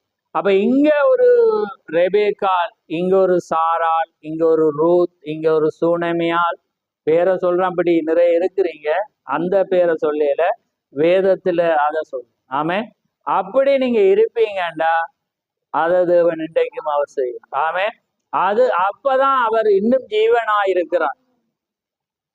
நாங்க மருத்துவத்தை போயிட்டு குளிசியை விழுங்கி போட்டு நாங்க அவர் சுகமா, அதுவும் ஓகே, ஆனா அது குறைவான என்ன. ஆனா நம்ம தேவனுக்காக அர்ப்பணிச்சு இருக்கும் போதுதான் அது தான் வேதம் அங்கீகரிக்கிறது. ஆமே, அது உயர்வான ஒரு காரியம். அவங்கதான் தேவனை என்ன செய்யலாம், கொண்டு வரலாம். ஆமே, ஆனா அதுக்காக போறவன் பெந்தகோஸ்தே மாதிரி நான் சொல்ல விரும்பல. பெந்தகோஸ்தே என்ன செய்வாங்க, மாத்திரை குடிச்சா ஆலயத்துக்குள்ள எடுக்க மாட்டாங்க. ஏன்னாண்டா அவங்க வெளியே தான் வச்சு அடக்கம் பண்ணுவான். ஏன்னாண்டா அவன் தெய்வீக சுகத்தை ஏற்றுக்கொள்ளாதபடி. அதனாலதான் அந்த கௌரவத்துக்காகவே நிறைய பேர், எங்கட கண்ணாலேயே நான் நிறைய பேரை பார்த்துருக்கேன். நாமே எத்தனை பேருக்கு பக்கத்துல நின்று இருக்கிறோம். ஏன்னா அவங்க இருந்து இருந்து இருந்து தண்ணியை குடிச்சு குடிச்சு செத்து போனதை நாங்க பார்த்துருக்கோம். ஆமே, ஏன்னாண்டா அவங்களோட கொள்கைக்காக. ஆனா அதை வேதம் அதை அங்கீகரிக்கல. ஆனா அது ஆவியினால ஏவப்பட்டு உன்னால விசுவாசிக்கலுமெண்டா வேதம் அதை அங்கீகரிக்கும். அப்படி இல்லாட்டி நீ அதை செய்ததினால நீ பரலோகம் போயலான்னு வேதம் எழுதியல். ஆனா இந்த விசுவாசங்களுக்கு தேவை. ஆமே, அந்த தெய்வீக சுகம் நாங்க விசுவாசிச்சா நிச்சயமாக தேவன் செய்யும். அதனாலதான் நோதிக சொல்ற பேலையை எல்லாராலையும் கட்டையலாம். சில பேர் அதுக்கு விசுவாசிச்சு இருந்தா நாங்க அவங்களோட விசுவாசத்துக்காக நாங்க ஜெபிக்கணும். ஆமே, ஏனண்டா என்ன போல அவங்களால இருக்க இயலாது. நாங்க செய்யாதத என்ன செய்யலாம், அவங்க செய்ய வலிக்கிடும் போது நாங்க என்ன செய்யணும், விசுவாசத்துல நாங்க ஊக்கப்படுத்தோம். ஏனண்டா ஒருவேளை அவங்கள எழுதி வச்சிருந்தா அவங்க மூலம் தான் தேவன் என்ன செய்ய போறார், மகிமைப்படப்போம். ஆமே, அதே போல தேவன் உங்களையும் என்னையும் ஒருவேளை அவர் பயன்படுத்தி இருந்தா, தேவனுடைய வார்த்தைக்காக நாங்க காத்திருந்தா, அவருடைய வார்த்தை என்ன நடந்தாலும் நான் தேவனே நம்பியிருப்பேன் வேண்டா, நீங்க தான் சாட்சி, தேவன் செய்வீர். ஆமே, தேவன் செய்வீர் என்று அவர் சொல்லிட்டு, நான் தேவன் என்பதற்கு நீங்க தான் சாட்சியாயிருக்கு. அப்ப அந்த காரியம் எப்படி போனாலும் யோபு என்ன செஞ்சான், கர்த்தரே என்ன செஞ்சிருந்தான், நம்பி இருந்தான். நம்பும் போது தேவன் என்ன செய்து அந்த காரியம் மறுரூபம் ஆகுதல தேவன் என்ன செய்து அங்கே கொண்டு வந்தது. ஏனண்டா தேவன் அதை செய்ய அவர் ஜீவனாயிருக்கிறான். நாங்க சும்மா பாட்டு பாடி சும்மா வாயால நம்ம வீராப்பு மாதிரி பேசுறது தேவனுக்கு பிடிக்காது. கிரிய இல்லாத விசுவாசம் செத்ததாயிருக்கு. நாம தேவனுக்குள்ளாக நாம என்ன நடந்தாலும் நம்ம தேவனுக்காக நிற்போம்டா பரிச்சைதான் பாரு. ஆனா அதுக்கு நீங்க இங்க நிறைய பேர் செய்யறத குறிச்சு நான் ஆச்சரியப்படுறேன். ஏன்னா அந்தந்த ஒன்றொண்டா நீங்க செய்யும் போது தேவன் அதை மகிமைப்படுவார். அதே போல பெரிதான போராட்டத்துக்கு வர்ற வேளையும் நான் சந்தோஷப்படுவேன். ஏன்னாடா தேவன் தான் அதை செய்ய போறேன். ஆமே, தேவன் அதை நிச்சயமாய் அவர் செய்வார். ஏன்னா சூழல் வைத்தியர் என்ன செய்வான், அதை சொல்லுவான், இந்த காரியங்களும் சொல்லுவான். ஏன்னா நீங்க அதை பார்க்க கூடாது, இதை பார்க்க கூடாது, அங்க போக கூடாது, இங்க கூட எல்லாமே. ஆனா கிறிஸ்தவனுக்கு சட்டத்திட்டங்களில் அவனுக்கு ஒரு சட்டத்திட்டம் இருக்கிறது. அவன் ஓய்வு நாள்ல தேவன்ட்ட வரும். ஆமே, அதுதான் அவனுக்கு என்ன திட்டம், சட்டத்திட்டம். மற்ற எதுவுமே அவனுக்கு என்ன செய்ய சட்டத்திட்டத்துக்கு வரா. இயற்கை நியதி ஒரு காரியமா வந்தாலும் அவன் அதை பார்க்கவே மாட்டான். அதான் வேதம் சொல்லுது, உங்களுக்கு சம்பவிக்கிறது ஓய்வு நாள்லயாவது மாறி காலத்திலேயாவது சம்பவியாதபடி என்ன அடுத்தது என்னது எச்சரிக்கையாய் இருங்கள். அப்ப பாருங்க, ஏனண்டா அந்த டைம் வந்தா கஷ்டம்தான். அது வேற ஒன்றுக்கு சொல்லப்பட்டது, சாகுறதுக்கு. ஏன்னா அதுல அவங்க அதிலே தான் இருப்பாங்க. அது சிலாக்கியம்தான். அப்படிதான் அந்த வசனம் முடியுது. ஆனா அதே நேரத்துல நாங்களும் ஒவ்வொரு நாளும் போராடி கொண்டு நான் கூட நினைக்கிறேன்.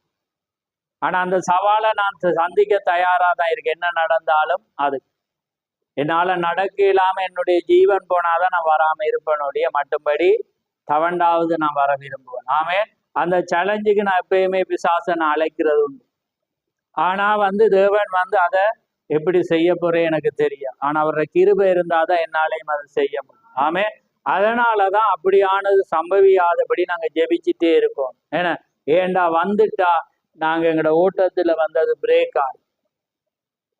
ஆனா தேவனுக்குள்ளாக நாங்க அப்படி ஒரு காரியத்தோடு இருப்போமானால் நாங்க எதையும் அதான் விசுவாசம். அதை அவருக்கு வாசிப்போம். ரோமர் 8 எடுங்க. ஏன்னா இன்னைக்கு கிறிஸ்தவங்களுக்கு தெரியாது.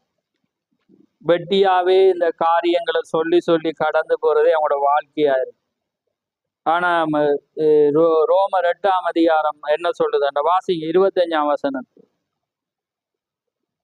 நாம் காணாததை நம்பினோமாகில் அது வருகிறதற்கு பொறுமையோடு காத்திருப்போம். ஆமே, நாம் காணாததை விசுவாசிப்போமானால் என்னையா அது வருகிறதற்காக என்ன செய்யணுமா?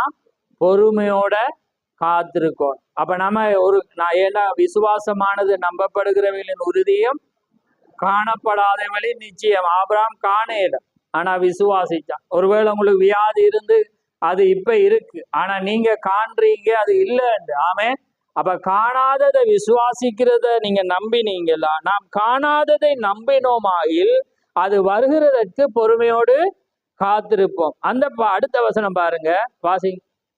அந்தபடியே ஆவியானவரும் நமது பலவீனங்களில் நமக்கு உதவி செய்கிறார். ஆமென். ஆவியானவரும் என்ன செய்யறார்? நம்முடைய பலவீனங்களில் உதவி செய்யறார். அடுத்தது வாசி. நாம் ஏற்றபடி வேண்டிக் கொள்ள. ரைட். நாம் ஏற்றபடி வேண்டிக் கொள்ள வேண்டியது இன்னதென்று அறியாமல் இருக்கிறபடினால். ஏன்னா இப்ப சில பேருக்கு இது சித்தமா, இது சித்தம் இல்லையா, இதுக்கு ஜெபிக்கிறதா, இதுக்கு ஜெபிக்க எனக்கும் பாருக்கண்டு. ஏன்னா சிலதுக்கு இப்ப ஜெபிக்கிறதா இல்லையாண்டு பாரு. அப்ப அதே நல்ல ஒரு வசனம் பாருங்க. அந்தபடி ஆவியானவர் நமது பலவீனங்கள் நமக்கு உதவி செய்கிறார். நாம் ஏற்றபடி வேண்டிக் கொள்ள வேண்டியது இன்னதென்று அறியாமல் இருக்கிறபடினால் ஆவியானவர் தாமே வாக்கு கடங்கா பெருமச்சுக்களோடு நமக்காக வேண்டுதல் செய்கிறார். இது இந்த இதுல கொஞ்சம் மறைமுகமா வருது.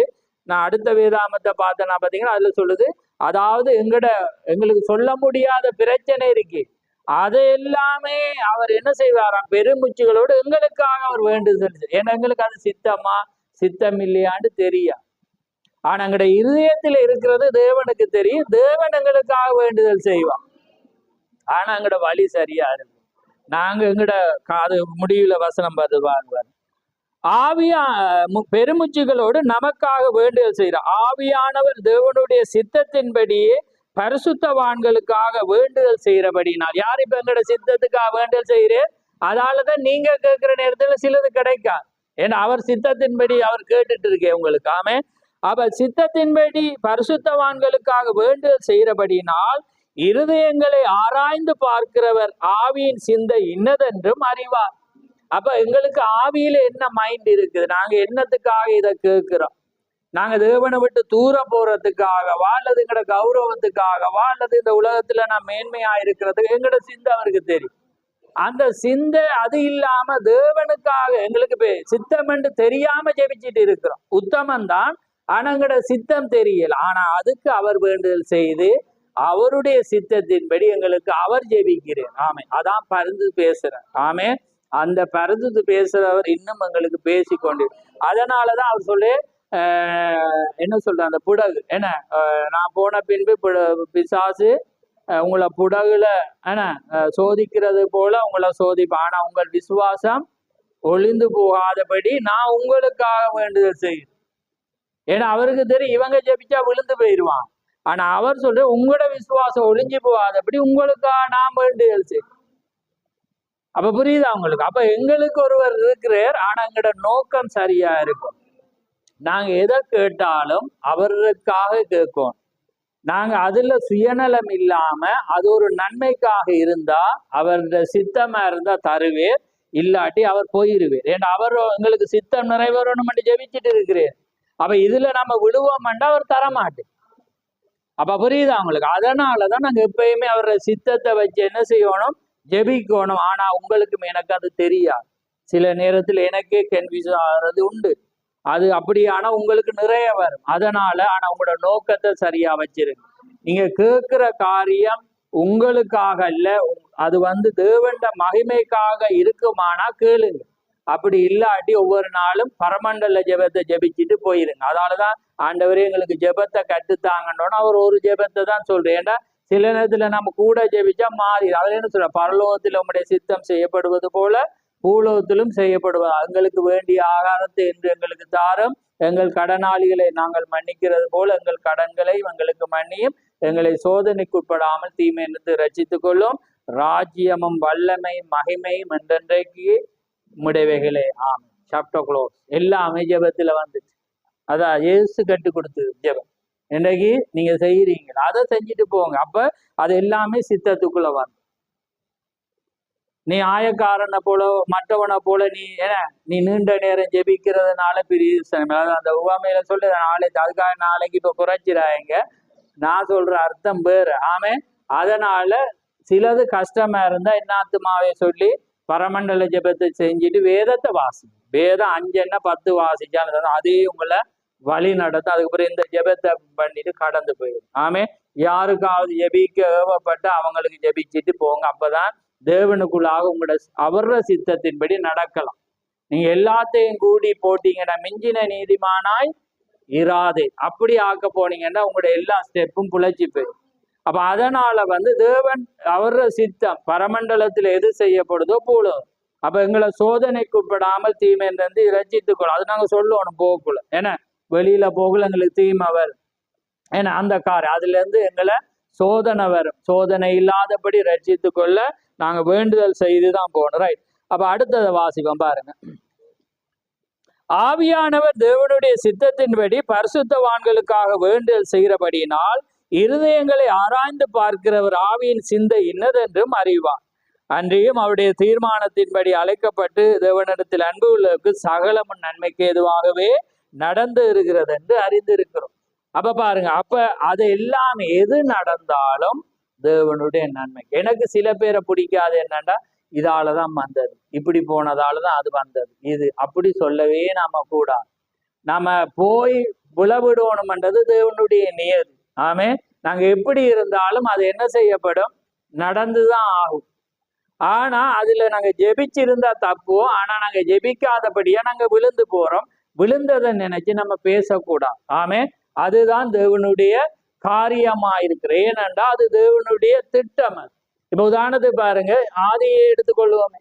ஆதியில தேவன் ஒரு சிஸ்டத்தை வச்சிருந்து இனச்சேர்க்கை கூடாக என்ன இந்த பிள்ளைகள் வர்றது தேவனுடைய திட்டம் இல்லை. ஆனா அதுக்கு ஒரு சொல்யூஷனை வச்சிருந்தேன். விளங்குதான்? அது ஒரு அவருக்கு தெரியவங்க விழுவாங்க. டோமா இல்லையான்னு சொல்லுங்க, நான் சொல்ற புரியுதா அவங்களுக்கு? அப்படிதானே தேவன் திகர்சி என்ன சொல்றேன், திகர்சி என்ன சொல்றேன், இது தேவனுடைய பூரண சித்தம் பரிபூர்ண சித்தம் அல்ல, அப்படித்தானே சொல்றேன். ஆனா அது என்ன நடந்துச்சுன்னா அதுக்குரிய காரியத்தையும் தேவன் வச்சு அதை தான் அவன் என்ன செஞ்சான், பிசாசு என்ன செஞ்சான், அதை தான் அவன் காட்டி விட்டான். இவங்க தேவண்ட சித்த நிறைவேற முதல் இவங்க தங்கட வழியை கொண்டுட்டான். அப்படி இல்லாட்டி தேவன் ஒரு வழியை வச்சிருப்பார். ஆமேன்.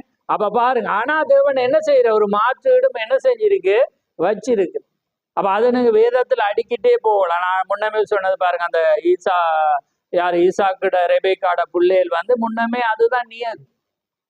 ஆனா அவங்க என்ன செஞ்சாங்க, முன்னுக்கு போய் பிரச்சனை எடுத்தாங்களா இல்லையா? அவங்க எடுத்துக்கொண்டதுதான். இல்லாட்டி அது ஒழுங்கா காத்திருந்தா என்ன நடந்திருக்கும், அது ஒழுங்குல நடந்திருக்கு. அதான் நியதி. ஆனா நீ அதை போகக்கூடாது. நீ என்ன செய்யணும், காத்திரு. அதான் வேதம் சொல்லுது, காத்திரு. அதான் யோபு சொல்றான், எனக்கு மாறுதல் வரும் நாட்கள் எல்லாம் நான் காத்திருக்கிறேன். அப்ப அந்த காத்திருக்கிற நாட்கள்ல நாங்க இருக்கும்போது நிச்சயமா தேவன் என்ன செய்வார், அதை நிறைவேற்றுவார். ஏனென்றா அது தேவனுடைய காரியமா இருக்கு. நாங்க முந்தினா அது காரியமா. தேவன் எதை வார்த்தை உரைத்தாரோ அது அப்படியே விசுவாசி. அது எப்படி சூழல் மாறினாலும் நாங்க என்ன செய்யக்கூடாது, நாங்க மாறவே முடியும். அப்ப பாருங்க, அந்த மறுரூப மலையை குறித்து வேதத்துல அங்க என்ன செய்யப்பட்டு எழுதப்பட்டுச்சு. ஆனா இயேசு அங்கதான் மறுரூபம் ஆவார்ன்னு எழுது. ஆனா அது நிறைவேற வேளையில அவரே வியாக்கியானியா மாறு. ஆமேன். அந்த இடத்துல மாறக்குள்ளதான் அந்த மலை ஃபேமஸ் ஆகும். ஆமேன். அதே போலதான் தீகசுடைய மலையின் மேலுள்ள கவர்ச்சி என்னண்டா, நீங்க காத்திருக்கும் போது, நீங்க சரியாக இருக்கும்போது தேவன் தன்னுடைய வார்த்தை அவர் என்ன செய்வார், நிறைவேற்றுவார். அது ஒன்றுமே என்ன செய்யலாது, யாராலுமே என்ன செய்ய முடியாது, அங்கே மாற்ற முடியாது. ஏனென்றா தேவனுடைய காரியத்துல அவங்க நடப்பாங்க என்பது தேவனுக்கு தெரியும். அப்ப அதனாலதான் அவர் சொல்றேன், நீங்க விசுவாசிக்கலாம், ஆனா அதை கிரியையில நடந்து காண்பிக்கும். இன்னைக்கு எல்லாருமே நாங்க சொல்லுவோம், ஆமேன் நண்டுவோம், எல்லாமே செய்யும். ஆனா எபிரேயர் 11 என்ன வேதம் சொல்லுது, அவன் காணப்படாததை அவன் என்ன செஞ்சான், நான் விசுவாசிச்சு நம்பி அதுக்காக நடந்தான். விசுவாசிக்கிறது வேற, அதுல நடக்கிறது வேற. அப்ப பாருங்க, நாங்க விசுவாசிக்கலாம், விசுவாசிச்சு அவன் என்ன செய்தான், ஆராதனை செய்தான், ஆராதனை நாங்க செய்யலாம். ஆனா நாங்க நடக்கிறது தான் முக்கியமாயிருக்கு. நடக்கிறவர்களுக்குள்ள விசுவாசம் கிரியையில என்ன செய்யணும், காண்பிக்கப்படும். காண்பிக்கப்படுகிற வேளையில தான் அது ஆசை. அதான் வேதம் என்று சொல்ல, காணப்படாதது அவன் என்ன செஞ்சானா, நம்பி அந்த தேசத்தை விட்டு கடந்து போய் தேவனால் கட்டப்பட்ட காணாத அந்த தேசத்துக்காக அவன் காத்திருந்தான் என்று வேதத்துக்கு பாருங்க. தேவன் அழைச்ச தேசத்துக்கும் அவன் போனான், அவர் கண்டி உண்டாக்கின அந்த தேசத்துக்காகவும் அவன் என்ன செஞ்சான், காத்திருந்தான். அப்ப அதான் அந்த வேதத்தை வாசிங்க, எபிரேயர் 11 எடுங்க.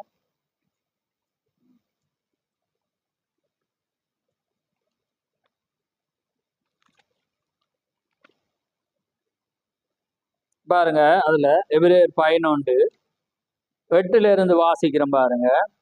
விசுவாசத்தினாலே ஆபிரகாம் தான் சுதந்திரமாக பெறப்போகிற இடத்திற்கு போகும்படி அழைக்கப்பட்ட போது கீழ்ப்படிந்து தான் போகும் இடம் இன்னதென்று அறியாமல் புறப்பட்டு போனான். ஆமென். விசுவாசத்தினாலே அவன் வாக்குத்தத்தம் பண்ணப்பட்ட தேசத்திலே பரதேசியை போல சஞ்சரித்து அந்த வாக்குத்தத்தத்திற்கு உடன் சுதந்திரராகிய ஈசாக்கோடும் யாக்கோபோடும் கூடாரங்களிலே குடியிருந்தான். ஏனெனில் தேவன் தாமே கட்டி உண்டாக்கின அஸ்திபாரங்கள் உள்ள நகரத்துக்கு அவன் காத்திருந்தான். ஆமென். அப்ப பாருங்க, அவன் என்ன செஞ்சான், அதுக்காக பாருங்க யாரோட கூடியிருந்தான, கூடாரத்துல அவன் என்ன செஞ்சான், ஈசாக்கோடும் யாக்கோபோடும் கூடாரங்களிலே கூட இந்த, ஏனெனில் தேவன் தாமே கட்டி உண்டாக்கின அஸ்திபாரங்கள் உள்ள நகரத்துக்காக அவன் என்ன செய்தானா, காத்திருந்தான். அதான் திகழ் சொல்றேன், அவன் விசுவாசித்து தேவனோடு கூட நடந்தான். அதான் ஏனோக்க கொண்டு ஆபிரகாமோட பொறுத்தவர்கள் அவர் என்ன சொல்றாருண்டா, எங்களோட தமிழ் வேதாமத்துல பாத்தீங்கன்னா ஏனோக்கு தேவனோடு சஞ்சரித்து கொண்டு காணப்பட, ஆனா ஆங்கில வேதாமத்துல பாத்தீங்கன்னா அவனோ தேவனோடு கூட நடந்து கொண்டு அவன் காணப்படாமற் போனான் என்றுதான் நீங்க பார்க்கலாம். அதை நீங்க வாசிச்சு பாருங்க வீட்டம். அப்ப பாருங்க, ஏனென்றா அங்க நாங்க விசுவாசம் வேற, நாங்க வாழ்க்கையில நடந்து காட்டாட்டி ஒரு பிரயோஜனம். புரியுதா உங்களுக்கு? வாழ்க்கையில அதை நாங்க கிரியையில கொண்டு வரோம், நாங்க காண்பிக்கப்படணும். அந்த விசுவாசத்தை நாங்க வெளியில கொண்டு வர்ற வேளையில தான் அது என்ன செய்யும், அந்த ஆசீர்வாதத்தை கொண்டு வரும். நாங்க வெறுமனே விசுவாசம் விசுவாசம் என்று சொல்லிட்டு ஒரு காரியம், ஒரு பலவீனம், ஒரு வியாதி, ஒரு பிரச்சனை, ஒரு கஷ்டம் வரக்குள்ள டக்கண்டு நாம அதை விட்டுட்டு வேறொரு காரியத்துல ஓடிக்கொண்டிருந்தோம்டா எங்களோட விசுவாசம் பூரணப்பட்டது அல்லவே. எங்களை விசுவாசிக்கிற ஒரு மனிதன் அதை என்ன செய்வான், கிரியையில காண்பிப்பான். ஏன்னா தேவன் உண்டு, அவர் நிச்சயமாய் செய்வார் என்று அவருடைய வாழ்க்கை ஒரு மாறுதல் வரும். அதான் உங்கள் மனம் புதிதாகிறதுனாலே மறுரூபமாகுங்க. அங்க யோபு மாறுதல் வர என்ன செய்யறான், காத்திருக்கு. அப்ப எங்களோட வாழ்க்கையில இன்னைக்கு மாறுதல் வருதா? இன்னைக்கு நாம செய்தி அதான் திகழ்ச்சி ஒரு புத்திர சுவிகாரம் என்றதுல அவர் சொல்றேன், நான் என் ஜீவியத்துல நான் கண்டு கொண்டதிலே ஜனங்கள் தேவனுடைய செய்தியை கேட்டு அதே வண்ணமாக நடக்கிற வேளையில அவர் சொல்றேன், இந்த வாழ்க்கையை என்ன சொல்றது, அந்த அழிக்கத்தக்கதான ஒரு நிலை ஏற்படும். இப்ப ஜனம் செய்தியை கேட்கிறாங்க, அந்த ஜீவியத்தில் அதை பார்க்கிறாங்க. ஆனா செய்து வந்த வண்ணமாகவே திரும்ப செய்யக்குள்ள அது ஒரு என்னதா இருக்கிறது, ஒரு வேதனைக்குரிய. ஆனா செய்தி வரும்போது ஜனங்களுக்குள்ள என்ன ஏற்படணும், மாறுதல் வரும். தேவன் அதை என்ன செய்வார், எதிர்பார்க்கிறது. தேவன் ஒரு காரியத்தை ஆயத்தப்படுத்தணும்ன்றோட உடனே அவர் என்ன செய்யறாரு, அந்த ஆயத்தத்தை விரும்புறது. அந்த விசுவாசம் உங்களுக்கு என்ன செய்யணும், வர்ற வேலையில தான் அது மாறுதல். நீங்க மாறுறீங்கன்றதா இருக்கு. செய்தியை பேசிட்டு அதுல அழைப்பு வரக்குள்ள உங்களால இயலாம போகுது. என்னண்டா அங்க மாற்றம் வரே. அதாலதான் திகசுலே பாருங்க, இப்ப யாரு நம்மட யாரு கிதியோண்ட நாள்ல வந்து அவர் என்ன செய்யறேன்டா, யுத்தத்துக்கு அழைச்சிட்டு அவர் சொல்றே, அங்க வேறு பிரிக்குது. என்ன செய்யறேன், தண்ணியை குடிக்க விட்டுட்டு அவர் என்ன செய்யற, அந்த மாற்று அவங்க எப்படி இருக்கிறாங்கன்றா, அதாவது ஒரு எச்சரிப்போட இருக்கிறாங்களா. எல்லா மாடும் ஓடுதுன்ட்டு பேத்த மாடு மாதிரி ஊழியத்துல ஓடையலான்னு அடிச்சா பின்னி போற மாதிரிதான் இருக்கு. ஏன்னா அப்படிப்பட்ட ஆனா அதுல ஒரு எச்சரிப்பு இல்லாதவனோட அங்க என்ன செய்யல, அது யுத்தத்துல ஜெயங்கூடா. தாவீது ஒரு நாள் யுத்தத்துக்கு போகல, என்ன சொல்றான், நீங்க யாராவது உங்களுக்கு வீட்டுல பிரச்சனை அந்த காரியம் இருந்தா நான் உங்களுக்கு ஏலாமோ மனைவி பிள்ளைய அப்படி இப்படி பார்க்கணுமாண்டா, அப்படியானவங்க நில்லுங்கன்னோட என்ன செய்யட்டான், அன்றைக்கு பார்த்தேன் டக்கண்டு எல்லாம் ஓடி போய் நின்றுட்டான். ஏன்னா அவங்க யுத்தத்துக்கு போக விரும்பி விளங்கு. அப்ப அதிகாரிகிட்ட இருந்து அந்த காரியம் வரும், தேவன்கிட்ட இருந்து அது வரும். தேவனை நம்புற மனிதர்கிட்ட இருந்தும் அந்த பலவீனமானதை போடுவான். ஏன்னா அவங்களோட குணாதிசயங்கள் குணங்கள் வந்து வெளியே வரும். என்ன அப்படி அன்றைக்கு பரவாயில்ல, அன்றைக்கு அப்படி கஷ்டம், அன்றைக்கு வராதிங்க இன்னும் டக்குன்னு நின்றுவான். இது வந்து என்ன, அது ஊழியக்காரன் சீல் அடிச்சு கொடுத்தாலும் அது பிரயோசனம் இல்லை, உங்களுக்கு தேவனுக்கு. புரியுதா? சொன்னதால இப்ப நான் ஒரு கட்டுப்பாடு வச்சிருக்கேன், என்ன இங்க வராதவங்க என்னத்துக்கா வரையலன்னு சொல்லுங்க, இதால பரலவும் போயிடுமா? அந்த தலைவர்கிட்ட சொல்லிட்டு அதனால நீங்க வந்தா நீங்க தான், அது ஒரு இதுதான். புரியுதா அவங்களுக்கு? அது ஒரு ரெஸ்பெக்ட், மரியாதைக்கு தான். ஆனா நீங்க எல்லாரும் ஏன்னா பதம் பாட்டு படி, ஏன்னா காடானாலும் மேடானாலும் கத்து. ஆனா அங்க வருத்தம் வந்தோட காடும் இல்லை, மேடும் இல்லை, மழையும் இல்லை, வீடுதான் கடைசியா என்ன செய்யும், அப்படிதான் பாரு. அப்ப அது ஆனா நாங்க என்ன செய்யணும், என்ன நடந்தாலும் ஏன்னா எங்களை ஹாஸ்பிட்டல்ல கட்டி வச்சாதான் வரையலாம். மட்டும்படி நாங்க என்ன செய்யணும், என்ன இருந்தாலும் என்ன காரியங்கள் வந்தாலும் நாங்க என்ன செய்யணும், தேவனுக்குள்ளால வரணும். அப்படி அதுதான் அந்த முதிர்ச்சி.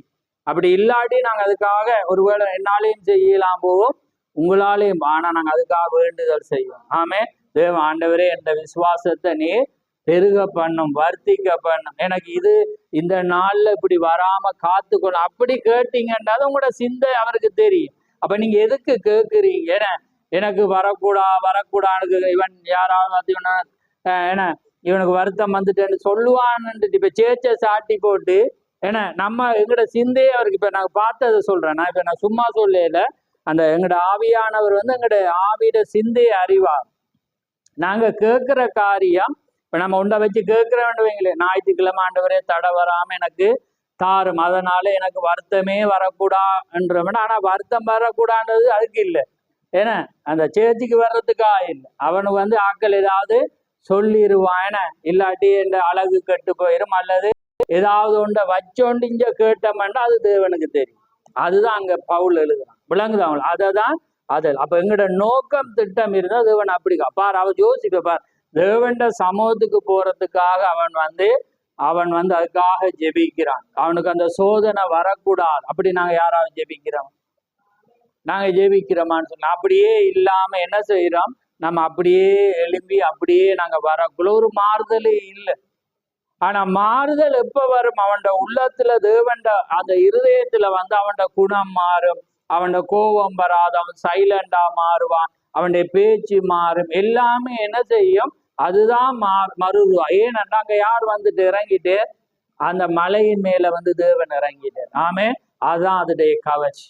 ஏன்னா அவன் இப்படி இருந்தவன் இப்படி மாறிட்டான். ஏன்னா அந்த மாதிரி என்ன செய்யும், அந்த கவர்ச்சி வந்து அந்த நிலைக்குள்ள அந்த ஏற்படுகிறது வந்து ஏனண்டா அங்க தேவன் இறங்கினது. அப்ப பாருங்க, அதுதான் வேதம் அங்கே போதிக்கிற ஒரு காரியம். அப்ப பாருங்க, அதனாலதான் அவன் என்ன சொன்னான், தேவனுக்குள்ளாக அவன் என்ன செய்தான், அங்க நடந்தான், ஏனண்டா தீர்க்க தேவன் அவனுக்குள்ள வந்தபடினா. அப்ப அதனாலதான் அவன் என்ன செய்யறான், எல்லாமே அங்கே அற்பமா என்ன அவன் ஏன் காரணம் என்றா தேவன் அவனுக்குள்ள வந்ததினா. ஆனா இன்றைக்கு உலகமானது என்ன செய்யறது, ஏதோ ஒரு காரியத்தில் எங்களை வஞ்சிக்கிறது. அதான் அதிக சொல்றேன், என்ன இன்றைக்கு விஞ்ஞானம் வளர வளர வளர அது என்ன செய்யுது, எங்களை மாத்துது. ஆனா நிறைய பேருக்கு மாத்துதுன்னு தெரியல, அது உதவி என்று நினைக்கிறான். ஆனா அது என்ன செய்யுது, எங்களோட இயல்புட தன்மைகள் என்ன செய்யுது, அது விஞ்ஞானம் என்ன செய்யறது, மாத்து. எங்களுக்குள்ளாக இருக்கிற அந்த நன்மையான காரியம், நல்ல காரியம் எல்லாமே என்ன செய்யுது, அது மாத்து. அப்ப ஏனண்டா அந்த உலகமானது அந்த நிலையில் நான் யோசிக்கிறது என்ன, ஒரு ஆரம்ப நாட்கள்ல நம்ம பார்த்தோம்டா என்ன செய்ய, ஒரு வீட்டுல ஆராதனை வச்சா என்ன அயலாக்களை கூட வீட்டுல மீட்டிங் அந்த 4-5 பேர் இப்ப வீட்டுல கூட்டம் வைக்கிற மாதிரி சொல்லுங்க, நான் சிந்திச்சுப்பார்.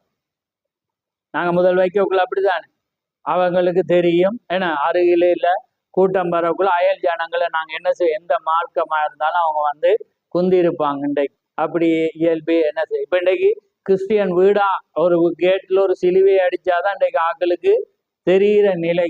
முதல் பாட்டை வேதாம பாட்டை போடுவோம் என ஒரு காரிய ஒரு மாறுதல் அங்க ஏற்பட்டுச்சு ஜனத்துக்கு, அந்த நிலையில அது தெரிஞ்சிச்சு.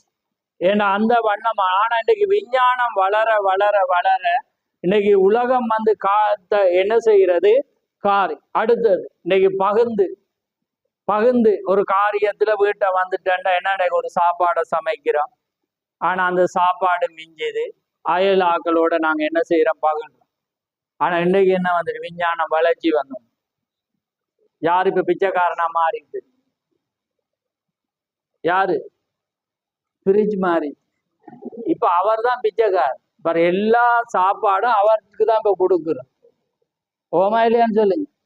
இப்ப விளங்குதான், இப்ப பிச்சைக்காரனுக்கு கொடுக்கறதெல்லாம் இப்ப இந்த பிச்சைக்காரன் எடுத்துட்டு யாரு இப்ப பிச்சைக்காரன் அழைக்கணும் பிரிச்சதான். ஏன்னா முழுக்க போகும், டேட் போனதுல இருந்து எல்லாமே அங்கடக்க. முதல் அப்படி இல்லை, நம்ம ஒரு பெட்டிஸ செய்த மண்டடக்கண்டு வைக்கல, அடுத்த கெட்டு போயிரு கூப்பிட்டு மிஞ்சினதுக்காவது நம்ம கொடுத்தோம். அதாவது எங்கடைய ஏன்னா குணாதிசயங்களை இப்ப எதுவா இருந்தாலும் டக்கண்ட் ஈஸி. அது ஒரு கபட் மாதிரி என்ன செய்யுது, டக்கண்டு போய் எங்கட அந்த நன்மை என்ன எங்கட அந்த உதவி செய்யற எல்லாமே என்ன நாளைக்கு ஈஸிக்கா. ஏன்னா கொஞ்சம் மிஞ்சினாலும் நாளைக்கு என்ன சமைக்க தேவையில்ல, ஒரு குவரிய சூடாக்கினா எல்லாமே முடியும். ஆனா முதல் என்ன செய்ய, ஒரு நல்ல கறி ஆக்கினா இறைச்சி கறிந்தான் பக்கத்து வீட்டுக்கு கொடுத்து. அப்ப அவங்களும் இப்ப யோசிப்பேன், கிறிஸ்தவன் ஒன்று தாரான் அப்படிதான் நானே யோசிக்கிறேன். போன கிழமை நான் யோசிச்சேன் உண்மையா. ஏன்னாண்டா அவங்கள அன்னதானம் வச்சா கொடுப்பான். முதல் ஆரம்பம் இதுக்குள்ள வந்த நேரத்தை பார்த்தீங்கன்னா கூட்டங்கள் நடக்குள்ள அதுல இருந்து பிளேட்டை வச்சுட்டு நீட்டுவாங்க முன்னாள். அவங்களோட அம்மாங்களாம் வெளியில கூட ஒரு சாப்பாடுல கடையிலையும் வேறு. அப்ப அந்த நேரம் கொடுத்தணும், உங்களுக்கு தெரிஞ்சிருக்கு ஏன்னா 2-3 பிளேட். ஆனா இப்ப அவங்க வந்தோன்னு அதனால. ஆனா அது கொடுக்கும். ஒரு காரியங்கள் ஏற்படும் போது மற்றவர்களுக்கு நாங்க என்ன செய்யணும், அது ஏன்னாண்டா நான் பாக்குறேன் இப்ப சபையாற்று அது இல்லாமே போயிட்டு சுயநலம். ஒரு சுயநலம் எல்லார் மத்தியிலும் என்ன செஞ்சுட்டு வந்துட்டேன்னா இந்த விஞ்ஞான வளர்ச்சி தீக்க சொல்றோம். இன்னைக்கு அதனால நாங்க மற்றவரை சிந்திக்காத வண்ணம் எது மிஞ்சினாலும் அது இன்னொருவருக்கு கொடுக்காத வண்ணம் எங்களோட குணங்கள் எங்களோட இயல்புகளே இந்த விஞ்ஞானம் என்ன செஞ்சுட்டு கிறிஸ்தவத்துக்குரிய பண்பே எல்லாத்தையும் மாத்தி என்ன செஞ்சுட்டு எல்லாத்தையும் அது மாத்திட்டு. அதனால வச்சு உடனே முதலண்டா ஒரு காரியமாண்டா வச்சு குடிப்ப, அது எறும்பு வச்சதுனாலும் இதாண்டி என்ன செய்யும் வச்சு எல்லாத்தையும் கொடுத்து ஒரு காரியம் செய்யற மாதிரி இன்றைக்கு உலகமானது. என்ன இப்ப நீங்க சரிக்கா எல்லாத்தையும் உலகம் இது போற இடம் எல்லாத்தையும் நாங்க பாக்குறக்கா. ஏனண்டா அந்த விஞ்ஞானம் அதுக்கு தீக்கசி நான் சொல்லல, தீக்கசி சொல்றேன். அந்த விஞ்ஞானம் அந்த நிலையில ஒவ்வொரு மனிதன் அதை என்ன செஞ்சுட்டு பிரிச்சு அதை என்ன செய்துட்டா அதை மாற்றி இன்னைக்கு எல்லாமே அந்த நிலையில அங்களை கொண்டு ஒரு காரியமா வச்சு எங்களுக்குள்ளால அந்த தன்மைகள் இல்லாத வண்ணம் என்ன செஞ்சிட்டா அது மாத்தி. ஆனா நாங்க மீண்டும் திரும்பி வருவோம். நாங்க திரும்பி வந்தாதான் தேவன் திரும்பி வரும். அதான் தாவீது எழுதுறான், ஆண்டவரே என்னை திருப்பும், நீர் திரும்பி வாரும். ஏண்டா நீங்க திரும்பாம தேவனால திரும்பி வரே. உங்களுடைய இயல்புகள் தேவனுக்குள்ளாக மற்றவரை குறித்து ஒரு சிந்தைக்குள்ளாக வர மட்டும் தேவன் வரையலாம். ஏன்னா நித்திய ஜீவனே அதாதான் இருக்கு. அதனால அது யார பரிசுத்தாவி இருக்குன்னா அது தேவனுடைய சிந்தை. இயேசு தனக்காக வாழாம மற்றவனை சிந்திச்சார், அவனுக்காக ஒரு விடுதலையாக்க, அவனை அங்கே மீட்க. அதுதான் அவருடைய சிந்தை. ஆனா இன்றைக்கு கிறிஸ்தவன் என்று சொல்றவங்களுக்கு மற்றவங்களை குறித்து சிந்தனையே இல்லை, சுயநல். ஏதாவது நாங்க மற்றவனுக்கு செஞ்சா பிசாசு போராட்டத்தை எங்கட வாழ்க்கையில கொண்டு வந்துருவானோ, அல்லது எங்களை அழிச்சிருவானோ, நாங்க பலப்படையிலு, அப்படிதான் இன்றைக்கு கிறிஸ்தவங்களுக்குள்ள இருக்கு. ஆனா நீங்க மற்றவங்களுக்கு வாழ்ந்து அதுக்காக நின்றா தேவன் உங்களோட இருப்பேன். ஏடா அது உங்களோட விசுவாசம். ஏன்னா நீங்க மற்றவரை சிந்திக்கிறீங்க. அதான் வேதம் என்று சொல்ல உண்டு. யோவான்ல சொல்லுது, தேவனால பிறந்தவன் தேவனால பிறப்பிக்கப்படுறதிலும் என்ன செய்யறானா, அன்பு கூறுகிறான். அப்ப பாருங்க, அப்ப அதுதான் அதனாலே நீங்கள் தேவனாலே உண்டாக்கப்பட்டிருக்கிறோம் என்று அறிந்திருக்கிறோம் என்று இருக்கு. அப்ப தேவனால உங்களுக்கு உண்டாக்கப்பட்டிருந்தா மற்றவனுடைய பாரம் உங்களுக்கு தெரியும். நீங்க உங்களுக்கு தெரியும், நீங்க விசுவாசிச்சா உங்களோட தேவன் இருப்பார். ஏன்னா சேலஞ்ச், நீங்க விசுவாசிச்சா நீங்க வார்த்தைக்காக நிற்பீங்க. அதுதான் விசுவாசம் இருக்குன்றது என்ன செய்யுது, உங்களுக்கு காண்பிக்கிறதா.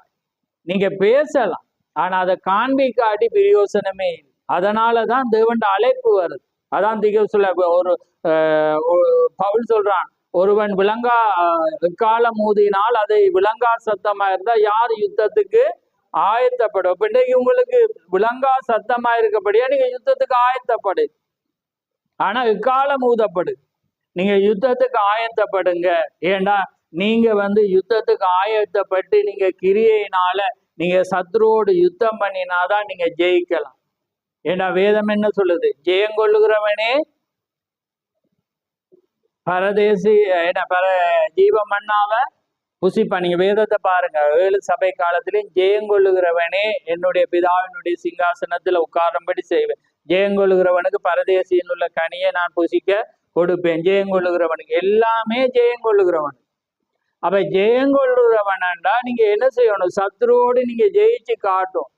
அது நீங்க மற்றவர்களுக்கு யுத்தம் வரக்குள்ளே நீங்க அதை என்ன செய்யணும், செய்து காண்பிக்கிற வேளையில தான் அது என்ன செய்யும், ஆசீர்வாதம். அதுதான் மாறுதலா இருக்கிறது. டைம் போயிட்டோ தெரியல. அப்ப பாருங்க, அதனாலதான் தேவன் என்ன சொல்றாரு, அந்த காத்திருப்பு. அவன் என்ன செய்யறான், எனக்கு மாறுதல் வர நான் என்ன செய்கிறேன், காத்திருக்கிறேன். இப்ப லூக்கா 12:36 பாத்தீங்கன்னா அது ஒரு வாசிக்க முடிப்பேன் பாரு, எல்லாம் காத்திருப்பு. லூக்கா 12:36. தங்கள் எஜமான் கல்யாணத்தில் இருந்து வந்து தட்டும் போது உடனே அவருக்கு திறக்கும்படி எப்பொழுது வருவார் என்று காத்திருக்கிற மனுஷனுக்கு ஒப்பாகவும் இருங்கள். ஆமென். அப்ப பாருங்க, நீங்கள் எஜமானன் கல்யாணத்தில் இருந்து வந்து தட்டும் போது உடனே அவருக்கு திறந்திருக்கும்படி எப்பொழுது வருவார் என்று காத்திருக்கிற மனுஷனுக்கு ஒப்பாக இருங்க. அப்ப பாருங்க, அதான் சொல்லி அந்த காத்திருப்பு, எப்ப அவர் வருவார். அப்ப அந்த காத்திருப்பானது என்ன செய்யணும், ஒரு அவசியமா இருக்கு. அதே போலதான் என்னுடைய வாழ்க்கையிலும் உங்களுடைய வாழ்க்கையிலும் அவர் மாற்றத்தை அவர் கொண்டு வரும். ஆனா நீங்க காத்திருக்கும்.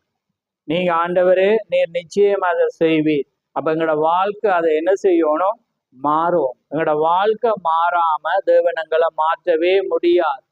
அப்ப நீங்க சாட்சியாக மாறாம தேவன் ஒரு அற்புதத்தை அவர் செய்யலாம். அப்ப அதனாலதான் முதல் உங்களோட வாழ்க்கையில தேவனை குறித்ததான சாட்சி உங்களுக்குள்ள வரும். அப்ப தேவனை உங்களுக்குள்ளாக ஒரு சாட்சி அங்க ஏற்படும் போதுதான் தேவன் அந்த ஒரு காரியத்தை என்ன செய்ய முடியும், அவரால் உங்கள் மத்தியில் இருந்து செய்ய முடியும். இல்லாட்டி அவரால் செய்ய. ஆனா தேவனா இருக்கிறார். நீங்க அங்கே தேவனுக்குள்ள வரணும்டா, நீங்க தான் சாட்சி. அப்ப தேவன் நீங்க காண்கிறத நாங்க விசுவாசிக்கிறது விசுவாசம் அல்ல, காணாததை விசுவாசிக்கிறது தான் விசுவாசமாயிருக்கு. அதான் ரோமர்ல வாசிச்சேன், நீங்க காணாததை விசுவாசிக்கிறீர்களானால் அது வரும் வரை பொறுமையோடு காத்திருங்க. அப்ப அதே போல உங்களோட வாழ்க்கையில ஒரு காரியம் ஏற்படணும்டா பொறுமை உங்களுக்கு அவசியம். நிச்சயமாய் அந்த மாறுதலை தேவன் என்ன செய்வார், ஏற்படுத்துவார். அவரால் முடியாதது ஒன்றுமே இல்லை. ஆனா அது வர வர காரியங்கள் பெரிதாக மாறினாலும் சூழல்கள் மாறினாலும் அவர் மாற மாட்டார். நீங்க காத்திருந்தா அவர் நிச்சயம் அவர் என்ன செய்வார். அதுதான் தேவன் விரும்புகிறார். அதற்காக தேவன் பாத்திரங்கள் அவர் வச்சிருப்பார். நிச்சயமாக உங்களோட விசுவாசம் கிரியைக்கு வரும்போது அவர் நிச்சயமாக அவர் இறங்கி அவர் செய்வார் என்று நாங்கள் விசுவாசிக்கிறோம். அதனால அந்த காரியங்களை வச்சு கொள்ளுங்க. நான் அந்த தலையங்கத்துக்குள்ள கொண்டு வரல, மூரணமாயண்டா அந்த மலையை கொண்டு வந்தபடினால நம்ம அதுக்குள்ள நெருங்கியல. ஆனா நான் மலையை கொண்டு வந்ததோட நோக்கம் நீங்க அறிஞ்சிருக்கிறீங்க. ஏனென்றா அந்த இஸ்ரவேல் தேசமானது எந்த வண்ணமாக அந்த மலையை அவங்க இந்த நாள்ல பிடித்திருக்கிறாங்க, அவங்களோட வரைபடத்தை உள்ள கொண்டிருக்கிறாங்கன்றதை நாங்க பார்க்கிறோம். ஏனென்றா அவங்க ஒவ்வொன்றும் தேவனுடைய வார்த்தைக்குள்ளாக கொண்டு வர முயற்சிக்கிறாங்க. அதே போலதான் மனுஷன் அப்பத்தினால் மாத்திரமல்ல, தேவனுடைய வாயிலிருந்து புறப்படுற ஒவ்வொரு அப்ப உங்களோட வார்த்தையில தேவன் அன்றைக்கு அவங்களுக்கு தேசம் கொடுக்கப்பட்டது இன்றைக்கு வார்த்தை. அப்ப இன்றைக்கு ஒவ்வொரு வார்த்தையை நீங்க சுதந்திரிக்க வேண்டும். அப்ப அந்த ஒவ்வொரு வார்த்தையை நீங்க கொண்டு வர்ற வேளையில தான் நீங்க அங்கே செலக்ட் பண்ணப்பட வேண்டிய நீங்க பூரணமாக முடியும். அப்ப பாருங்க, ஒரு மாமிச ரீதியிலே எல்லா சட்டங்களையும் கிழிச்செறிஞ்சு எந்த வண்ணமாக தேவன் கொடுத்த அந்த ஸ்தானத்தை அவங்க பிடிக்க ஆக்ரோஷமா இருக்கிறாங்க. பாருங்க, இன்றைக்கு இழந்தது எல்லாமே அவங்க பெற்றுக்கொள்றாங்க. என்னமே இருக்கிறது, இப்ப யோர்தானுடைய ஒரு ஸ்டெப் இருக்கிறது. ஏன்னா அது யோர்தான் நாட்டுக்குள்ளாக இயேசு கிறிஸ்து ஞானஸ்தானம் கொடுத்ததை இன்றைக்கு பொதுவான ஐநா படைதான் இன்றைக்கு என்ன செய்யுது, பாதுகாக்கிறாங்க. ஆனா கட்டுப்பாடு யோர்தானுடைய. அப்ப அதே போல சில இடங்கள் அவங்க எல்லாமே பூரணமாகிற வேளையில எல்லாமே முடியும். அப்படிப்பட்டதான ஒரு காலத்துல நாங்க ஜீவித்து கொண்டிருக்கிறோம். பாருங்க, அந்த இடம் வேறொரு நாட்டுக்குள்ள இருக்கு. நாங்க என்ன செய்வோம், சரி போயிட்டு விடுவோம். ஆனா வேறொரு நாட்டுக்குள்ள இருந்து அந்த நாட்டுடைய அரசாங்கம் அதை ஆட்சி செய்து கொண்டிருந்தாலும் அது எங்கடது எடுக்கிற வல்லமை யாருக்கு இருக்கின்றத பாரு. புரியுதா உங்களுக்கு? அப்ப அந்த வல்லமைய பாருங்க, இன்றைக்கு சிரியாவிட்டு இப்ப கொடுத்து, ஆனா இன்றைக்கு அவங்க போய் அதை பைபோஸ்ல எடுத்து வாரான். ஏன்? அது தேவனுடைய. அப்ப இன்னைக்கு யோர்தானுக்குள்ள இருக்கு. இன்னைக்கு இஸ்ரேல பிரிக்கக்குள்ள எருசலேம் அடுத்த சைட்டுக்கு போயிட்டு ஒரு பக்கம். ஆனா இன்றைக்கு அதை கூட எடுக்கிறதுக்கு அவங்க என்ன செய்யறாங்க, முயற்சி. அதே போலதான் வேதம் என்ன சொல்லுதுன்னா, தேவன் எல்லாமே தந்துட்ட, எதையும் சத்துரு எடுக்க இயலாது உங்களோட இடத்துல. அதை நீங்க பைபோஸ்ல எடுக்க வேண்டியது உங்களோட காரியம். முடியாததை செய்கிறவர் தான் தேவன். அதுக்காக தான் அந்த ஸ்டெப்பை கொண்டு வந்து பாருங்க, முடியாதது என்னொரு அரசாங்கம் இருக்கிறது, என்னொரு அரசாங்கத்தை கட்டுப்படுத்த 197 நாடுகள் இருக்கிறது. அவங்களுக்கு தேவை தங்களுடைய. அதே போலதான் இன்றைக்கு பிசாசு உங்களோட சரீரத்தை பறித்தெடுத்து போயிருந்தாலும், உங்களோட சரீரத்துல பலவீனத்தை எடுத்தாலும், உங்களோட வாழ்க்கையில பல காரியத்தை அவன் எடுத்துட்டு போனாலும் அது உங்களுடையதா இருந்தா அவன் திருப்பி கொடுக்கும். அதுதான் இந்த ஊழியம். திரும்ப அழிப்பேன், நீங்க இழந்ததை நான் திரும்ப அழிப்பேன் என்றதான் அவருடைய வார்த்தை. அப்ப அதனால அந்த விசுவாசம் வரதான் அந்த மலையை கொண்டு வந்தனால். அதனால கர்த்தர் உங்களை ஆசீர்வதிப்பாராக.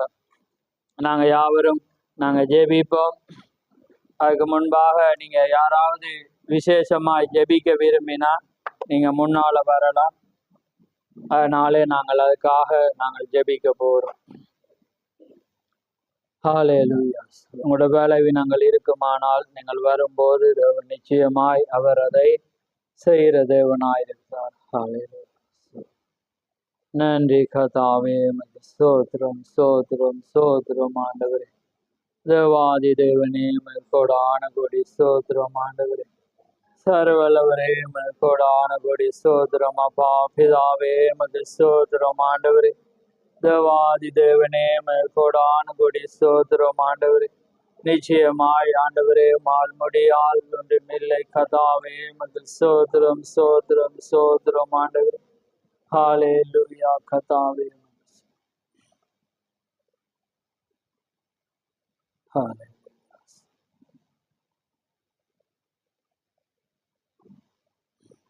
வேற யாராவது இருக்கா?